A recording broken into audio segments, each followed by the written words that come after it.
Roger Knudson. He is our climate reality chairman. He is our chairman for the Dallas Fort Worth chapter of the Climate Reality. Here's Roger.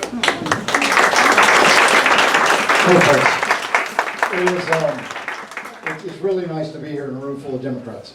I give a lot of these presentations, and here in North Texas, you get the Republican hecklers in large numbers once in a while.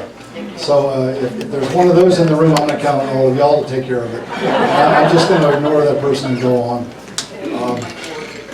You've already heard, I spent half my life being a psychologist and a college professor in Ohio. And what I want to say about that time is that even now, I think of myself as a kind of unlikely climate activist, because I've known about the climate crisis for a long, long time, but I spent that whole time full of excuses for not doing anything about it. So you might say that I'm an expert on excuses for not being an activist on the climate, and if that applies to some of you in the room, I can help you with that.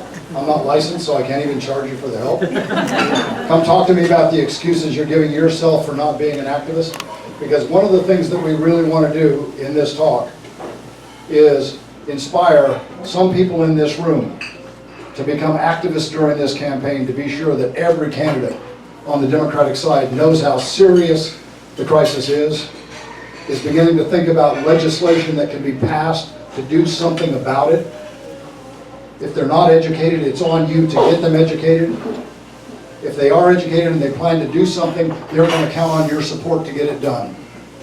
Because big things only happen when the people come together and support their elected officials to get it done. My main excuse, hold it back. I'll catch that button. Not too far. Okay, right there. My main excuse for not doing anything for 35 years is that I was too busy working. Some of you are probably using that same excuse. I mean, I had my PhD students. Alex Adame, she's a very successful college professor now in her own right. I had my own research program. I had the patients in my practice. I was raising a family with all that goes into that. So I could tell myself, no, I'm too busy. It's a problem.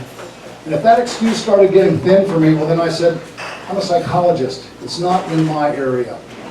Somebody else in some other ivory tower, maybe the geologists or maybe the oceanographers, maybe the atmospheric science people over in physics, they'll take care of the problem. So I didn't do anything. Retirement came. And then I'm like a lot of retired people. I wanted to be closer to my grandkids. I had a couple at the time, a couple more have come along. I want to introduce them to you. Over on the left, at the top, that's Owen Maples and his kid sister Charlotte. They live in Houston, Texas. Their parents are NASA engineers. They're talking about Mars all the time. And those other two lunatics on the left of the screen, that's Max and Ruby. If you can't tell, those are San Diego beach bums. Oh my God, they live on the beach every day as far as I can tell. And I don't think I will have to convince anybody in this room. These are the most beautiful, the most precious, the most amazing grandchildren you have ever seen in your life. I'm not saying that they're any more precious, any more beautiful than yours. Yours might even be more beautiful, but mine are still the most beautiful. Spending time with my grandkids, I begin to realize it's already baked in. They're going to live in a world that is very, very different from the world I grew up in. And I'm over here being comfortable in retirement, and I'm not doing a damn thing about it. Climate Reality Project is something that former Vice President Al Gore started right after his movie in 2006, An Inconvenient Truth. A lot of you probably saw that film. If you remember, it was Al Gore standing on stage doing a PowerPoint presentation. That was the whole movie. A reporter asked him, what are you going to do now that you've done this movie? And he said, I'm going to start training people to do this. And the reporter said, what's this? He said, give my slideshow. So since then, he has trained 19,600 people in 154 countries around the world to educate the population, the people of the world, about the climate crisis, its seriousness, about the solutions that we have, and about the imperative need for political action to do something about it.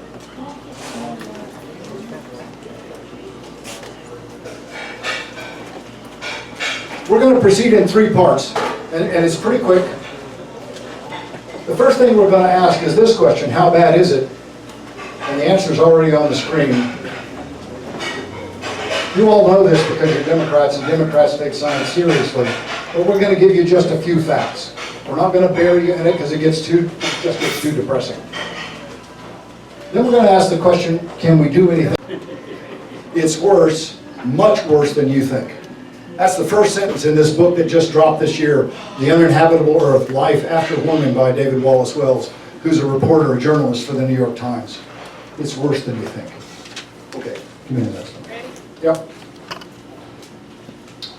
We're not going to spend time on how global warming happens. You know that greenhouse gases trap heat in the atmosphere. The biggest one is carbon dioxide, because it's a gas, once it's in the atmosphere, it stays. It stays for a long, long, long time. Some of it stays up for centuries. And the more fossil fuels we burn, the more carbon dioxide accumulates. This is basically the period since the start of the Industrial Revolution. The Industrial Revolution was an amazing thing. The Englishmen found they could burn coal to power their machines, and they started burning coal. And then we started hunting whales for whale oil. And then we discovered we could get oil out of the ground, and a bunch of people in Texas started getting real rich. Pennsylvania too. But as all that fossil, and look, we call it a revolution, the Industrial Revolution, because it did a number of really amazing things for people on this planet. It made life better for all kinds of people all over the world. Not one of us in this room would really like to have spent this day in North Texas without air conditioning or a refrigerator. Out on the prairie in New Mexico, where my grandparents homesteaded after they left Texas, they didn't have either one of those for most of their life. Had a little wind generator that once in a while gave them a little tiny bit of electricity. But burning all that fossil fuels have been building up in the atmosphere, and building up and building up. So give me the next slide, please. Now, people say when you're giving presentations, don't use graphs, because graphs are difficult and people hate graphs, and they don't know how to read graphs, and they'll just tune you out. Don't tune me out. That's the only time I'm going to do a real wonky graph. Okay? This is a graph that shows, this is NOAA data. This is US government data. This isn't some liberal think tank data. This is the best science we've got. Over along the left, you see that big jagged line? That's carbon dioxide in the atmosphere going up and down a lot over 400,000 years. That's climate change. The climate on this planet changes naturally. The Republicans love this fact, because they can say, well, we might be in just a natural cycle right now. You heard Trump's version of that, you know, the kind of simple 3-word version. I believe it's changing, but it might change back. It's one of those gestures. It might change back. I want you to notice one more thing. For 400,000 years, in fact, it goes back longer than that. If we went back 1,000,000 years, you don't find any point in that natural process, not one, when the amount of carbon dioxide that built up in the atmosphere naturally got above what they say 300 parts per million. The parts per million doesn't make any sense, you don't worry. It's just a measure. Natural change never got above 300 parts per million for the last 1,000,000 years, and human beings haven't been on the planet for nearly anything like 1,000,000 years. We come pretty late in this story. But we kept burning fossil fuel after the start of the Industrial Revolution. Think about it, that's not even 200 years ago. It's an eye blink in geological time. It's a tiny little sliver of time, and we started pumping carbon dioxide into the atmosphere. And by a time right after the Second World War, we went through that natural limit. We crossed the 300 parts per million line based on our burning of fossil fuels. That is the primary driver. And it's been going straight up ever since. The reading now is at 415 parts per million. That's 115 parts per million. That's more than a third higher than the natural process ever got us to. That puts us on a path, not just for 1.5 degrees of warming, or 2 degrees of warming. If we stay on that same path, we're looking at 5 or 6 degrees of warming. And that's a catastrophe that civilization on the planet will not likely survive. Okay. The consequence of that is that the atmosphere is getting warmer. This is global warming. This is not climate change again. This has now become a climate crisis. This is a massive disruption of the environment. And here's what's been happening to temperatures. This is departures from average. Since the start of, well, a little after the start of the Industrial Revolution, you can see the planet was in fact cooling. In the natural cycle, we would be heading for an ice age. We really would. Things were cooling off. The first little blip of red lines, that's the Second World War. And then it kind of wanders around and goes up and down until we get to about the 1980s. And then all of a sudden it starts to take off. Why? When I was born in 1947, there were about 2.5 billion people on this planet. By the time we get to about 1987, there are suddenly 5 billion people on the planet. That's 2.5 billion more people who all want electricity and all want air conditioning. Yeah, and if they can get them, they want cars too. Absolutely. So the use of fossil fuels begins to skyrocket. But we also have that thing called globalization, a global economy, and all of a sudden we've got giant ships crossing the oceans, carrying all those big cargo ships. You've seen the pictures. And they burn the dirtiest fuel there is. So temperatures have been rising and rising and rising all over the world. This is a global phenomenon, obviously.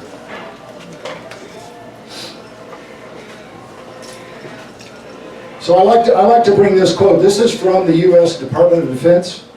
That's not usually thought of as one of those liberal, touchy-feely little organizations. I'm a Marine Corps veteran myself. I don't remember a single touchy-feely moment in my whole tour of duty. In their 2014 Climate Change Adaptation Roadmap, the Department of Defense of the United States said climate change will likely lead to food and water shortages, pandemic disease, disputes over refugees and resources, hello Texas border with Mexico, and destruction by natural disasters. When did they say that?